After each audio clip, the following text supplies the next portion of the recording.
الرسول صلى الله عليه وسلم قال أن هناك يوم القيامة باب يقال له ريان لا يدخله إلا الصائمون فإذا دخلوا منه أغلق ذلك الباب. Pertama-tama kami ucapkan selamat melaksanakan menunaikan ibadah puasa Ramadan, yang mana puasa Ramadan ini memiliki sebuah keutamaan yang sangat besar, yang mana nanti sebagaimana disampaikan oleh Rasulullah, di akhirat kelak akan ada satu pintu surga yang bernama Ar-Rayyan. Pintu Ar-Rayyan ini dikhususkan untuk orang-orang yang berpuasa. Semua orang yang berpuasa akan masuk surga melalui pintu Ar-Rayyan ini. Dan ketika semua orang yang berpuasa sudah masuk ke pintu ini, maka pintu Ar-Rayyan ini akan tertutup dan tidak akan pernah terbuka lagi. وقال الرسول صلى الله عليه وسلم أيضا أن الصيام جنة وجنة تعني الحفظ من الأخلاق السيئة والحفظ من العادات الغير سليمة. Rasulullah juga menyampaikan keutamaan lain dari puasa, bahwasanya puasa adalah perisai yang menjaga seorang hamba dari akhlak yang buruk, dari perkataan-perkataan yang kotor.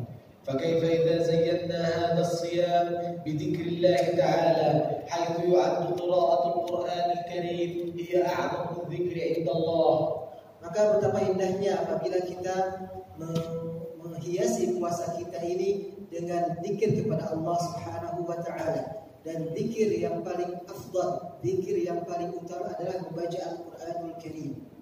وقال رسول صلى الله عليه وسلم في فضل قراءة القرآن الكريم أن القرآن الكريم يأتي يوم القيامة فيقول عن قول صاحبه يا ربي حله فيلبسه الله حلة الكرامة. Rasulullah Shallallahu Alaihi Wasallam menyampaikan keutamaan dari membaca Al-Quran, bahwasanya nanti di akhirat Al-Quran akan datang menghadap Allah Subhanahu Wa Taala dan berkata, wahai Tuhanku, pakaikanlah perhiasan kepada orang yang membaca Al-Quran. Maka Allah Subhanahu Wa Taala memakaikan perhiasan kemuliaan kepada orang yang membaca Al-Quran. لا يكتفي القرآن الكريم بذلك فيأتي إلى الله تعالى ويقول يا رب زده فيلبسه الله تاج الكرامة. Tidak berhenti di situ, kemudian Al-Quran datang kembali menghadap Allah dan berkata, wahai Tuhanku, tambahlah bagi dia, tambahlah bagi orang yang membaca Al-Quran. Maka Allah Subhanahu wa taala memakaikan mahkota kemuliaan di kepala orang yang membaca Al-Quran. لا يقتصر الأمر على ذلك فيأتي القرآن الكريم ويقول يا ربي اشفع له فيقول الله يا عبدي اقرأ ورتل كما كنت ترتل في الدنيا فإن منزلتك عند آخر آية تقرأها. Belum selesai di situ, Al-Quran datang lagi kepada Allah dan berkata, wahai Tuhanku, berikanlah syafaat kepada orang yang membaca Al-Quran. Maka Allah Subhanahu wa taala berfirman, wahai hambaku, bacalah Al-Quran sebagaimana engkau membaca Al-Quran di dunia, karena sesungguhnya derajatmu, kedudukanmu ada pada akhir ayat yang kamu baca. Artinya semakin banyak ayat yang kita baca, maka semakin tinggi kedudukan kita di surga nanti. ونريد أن نتحدث في هذا الدرس عن آية من القرآن الكريم وهي الآية الأولى من سورة الإسراء في قوله تعالى سبحان الذي أسرى بعبده ليلا من المسجد الحرام إلى المسجد الأقصى. Dan pada kesempatan kali ini kita akan mencoba membahas salah satu ayat di dalam Al-Quran, tepatnya ayat pertama di surat Al-Isra, yang mana Allah Subhanahu wa taala berfirman, Subhanalladzi asra bi'abdihi lailan minal masjidil haram ilal masjidil aqsa. Maha suci Allah yang memperjalankan hambanya yaitu Muhammad sallallahu alaihi wasallam pada suatu malam dari Masjidil Haram ke Masjidil Aqsa. وهنا يخبرنا الله تعالى أنه أسري بالنبي صلى الله عليه وسلم من المسجد الحرام إلى المسجد الأقصى ثم إلى 7 سماوات. أليس الله بقادر على أن يسري بالنبي صلى الله عليه وسلم من المسجد الحرام إلى 7 سماوات؟ لماذا أراد الله بأن يسري بالنبي من المسجد الحرام إلى المسجد الأقصى؟ Pada ayat tersebut Allah menjelaskan bahwasanya Allah memperjalankan hambanya yaitu Muhammad sallallahu alaihi wasallam dari Masjidil Haram ke Masjidil Aqsa, kemudian dari Masjidil Aqsa Allah angkat Nabi Muhammad ke langit. Muncul sebuah pertanyaan yang penting. Kenapa Allah Subhanahu wa taala memperjalankan Nabi kita ke Masjidil Aqsa terlebih dahulu sebelum ke langit? Bukankah Allah Subhanahu wa taala mampu untuk mengangkat Nabi kita langsung dari Masjidil Haram ke langit tanpa melalui Al-Masjidil Aqsa? لأن الله تعالى يريد أن يخبر نبيه المصطفى ويخبر جميع المسلمين بأن صبوا اهتمامكم ووجهوا تركيزكم نحو المسجد الأقصى ولكي يزيد المسجid الأقصى إشرافا وتعظيما. Jawabannya adalah Allah Subhanahu wa taala ingin memberitahu nabinya, ingin memberitahu kaum muslimin semuanya agar senantiasa mencurahkan perhatian kepada Al-Masjidil Aqsa. Ditambah lagi dengan kejadian tersebut, Allah Subhanahu wa taala ingin memberikan kemuliaan kepada Al-Masjidil Aqsa. ليس ذلك فقط بل زاده الله تعظيما بأن جعل الصلاة الواحدة فيه تساوي 500 صلاة وكان المسجد الأقصى القبلة الأولى لدى المسلمين حيث دامت 16 شهرا. Tidak hanya itu, Allah Subhanahu wa taala menjadikan satu kali salat yang dilaksanakan di Masjidil Aqsa itu setara dengan 500 kali salat di masjid-masjid yang lain. Dan juga Allah Subhanahu wa taala menjadikan Al-Masjidil Aqsa kiblat pertama kaum muslimin sebelum Masjidil Haram, yang mana dahulu umat Islam salat menghadap Al-Masjidil Aqsa kurang lebih selama 16 bulan.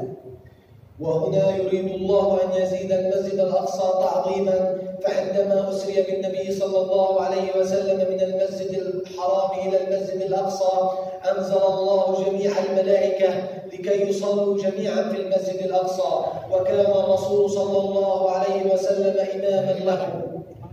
Untuk menambahkan kemuliaan kepada Al-Masjidil Aqsa, pada saat Isra Mi'raj, Allah Subhanahu wa taala menurunkan para nabi terdahulu dari Nabi Adam sampai Nabi Isa, semuanya diturunkan ke Masjidil Aqsa untuk mereka semua salat bersama Nabi sallallahu alaihi wasallam di Masjidil Aqsa. ثم بعد ذلك عرج بالأنبياء جميعا أولا إلى السماء وبعد ذلك عرج بالنبي محمد صلى الله عليه وسلم لكي يرحبوا به في كل سماء ومن هنا نعلم أن باب السماء مقابل للمسجد الأقصى. Dan setelah itu Allah Subhanahu wa taala mengangkat para nabi terdahulu sebelum Nabi Muhammad sallallahu alaihi wasallam ke langit. Kemudian setelah semuanya diangkat ke langit, baru Allah Subhanahu wa taala mengangkat Nabi Muhammad ke langit agar ketika Nabi Muhammad diangkat ke langit, nabi-nabi terdahulu menyambut nabi kita di langit. ولكي يزيد الله هذا اليوم إشرافا وتعظيما أمر الله بفريضة الصلاة على نبينا محمد في تلك الليلة حيث أن جميع الفرائض كانت تنزل إلى النبي محمد بواسطة الوحي جبريل إلا الصلاة رفع الرسول صلى الله عليه وسلم إليها.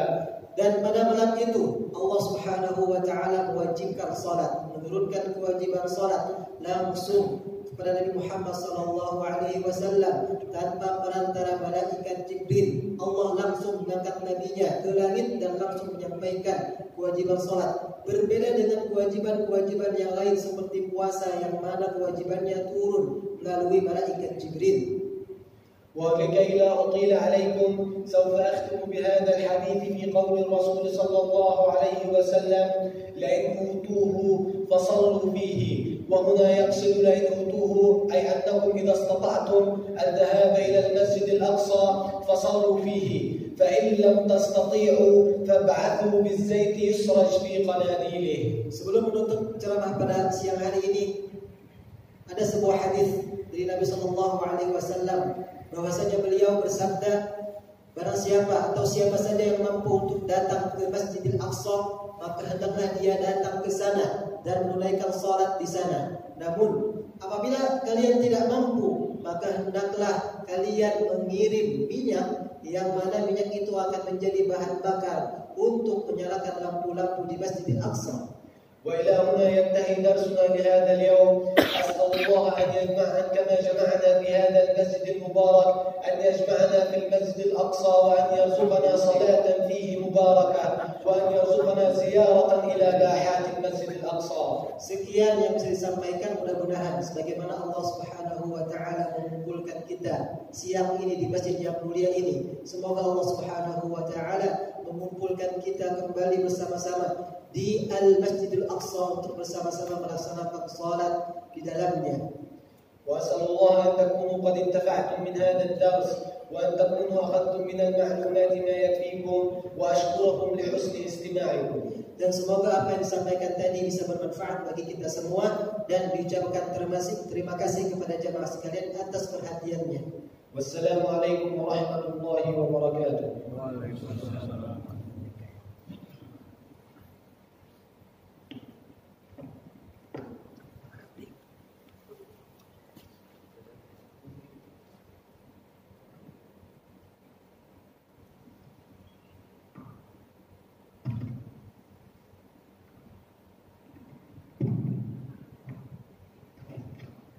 Baik, terima kasih jazakallah Syekh atas tausiahnya.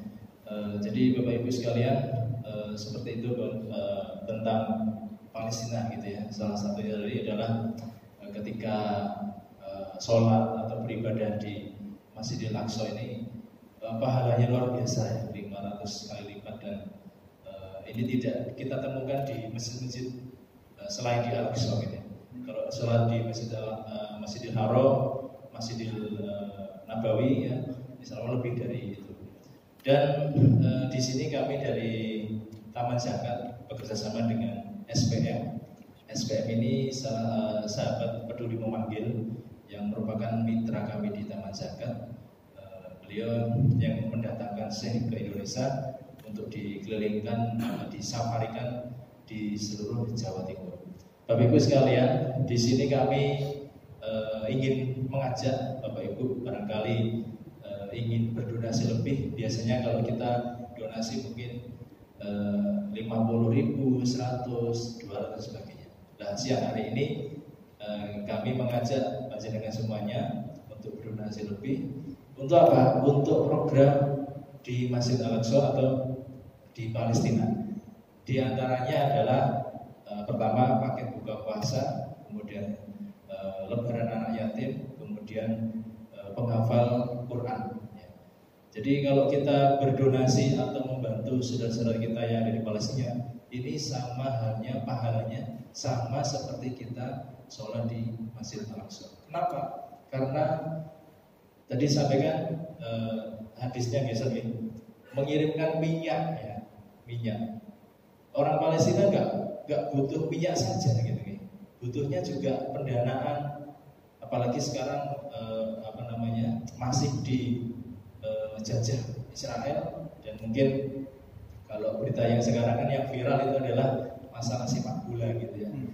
Tentu bukan masalah sepak bola saja yang ada di Palestina, pembantaian ya saudara-saudara kita, bahkan anak-anak yang masih kecil ya, usia sekolah, berangkat sekolah, ketemu gurunya, pulang nggak ketemu orang tuanya, kemana? Diculik ya.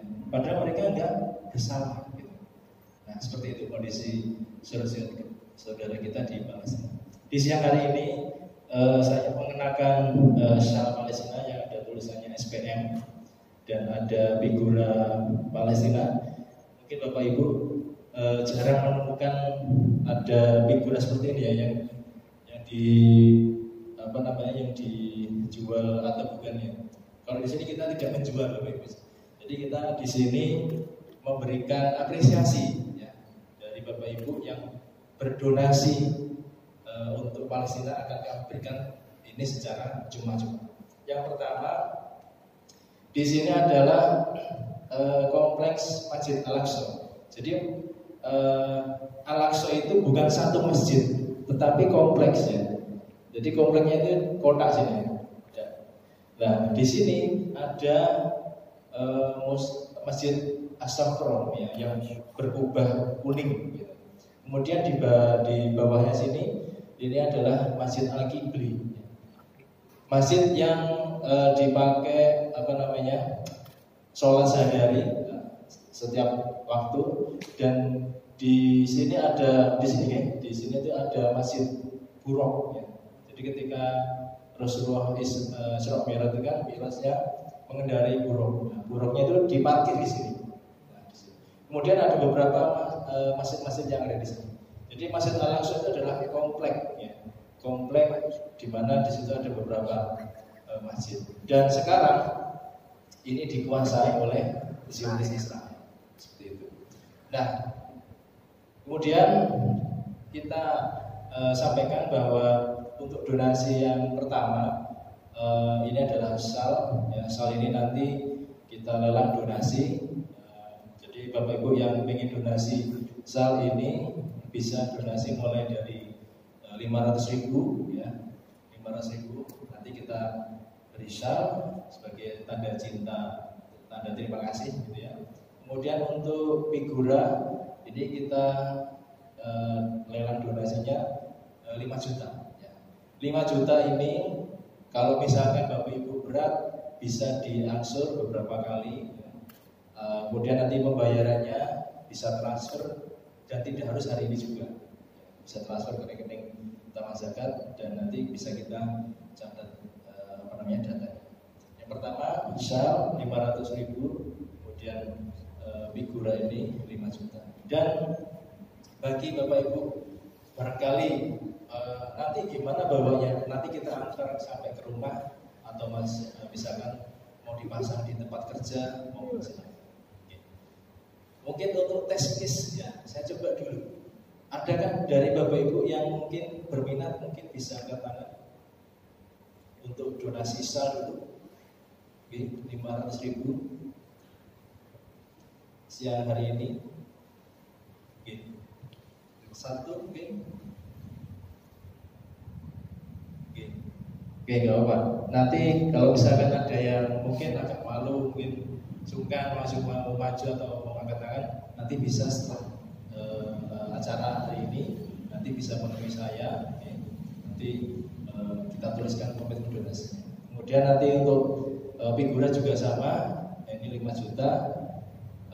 Misalkan nanti Mas bisa nggak diturunkan, tidak apa-apa. Jadi SAL sama figura ini tidak harus senilai tadi. Misalkan belum gajian Mas atau misalkan nunggu THR mau silakan. Jadi insya Allah berapapun donasi yang Bapak Ibu sampaikan, insya Allah bermanfaat untuk saudara-saudara kita yang di Palestina. Dan donasi ini atau figura ini sama SAL ini kita berikan sebagai tanda terima kasih karena sudah berkomitmen untuk membantu seluruh Palestina. Terakhir, setelah acara ini barangkali Bapak Ibu ingin foto bersama dengan Syekh, monggo nanti silakan maju ke depan. Nanti mungkin bisa di depan sini. Atau ingin mengenakan SAL juga boleh ya. Foto bareng-bareng atau foto berdua. Insya Allah seperti itu. Terima kasih atas perhatian dan partisipasinya dari Bapak Ibu sekalian. Semoga di Ramadan yang berkah ini kita diberikan pahala yang melimpah gitu ya.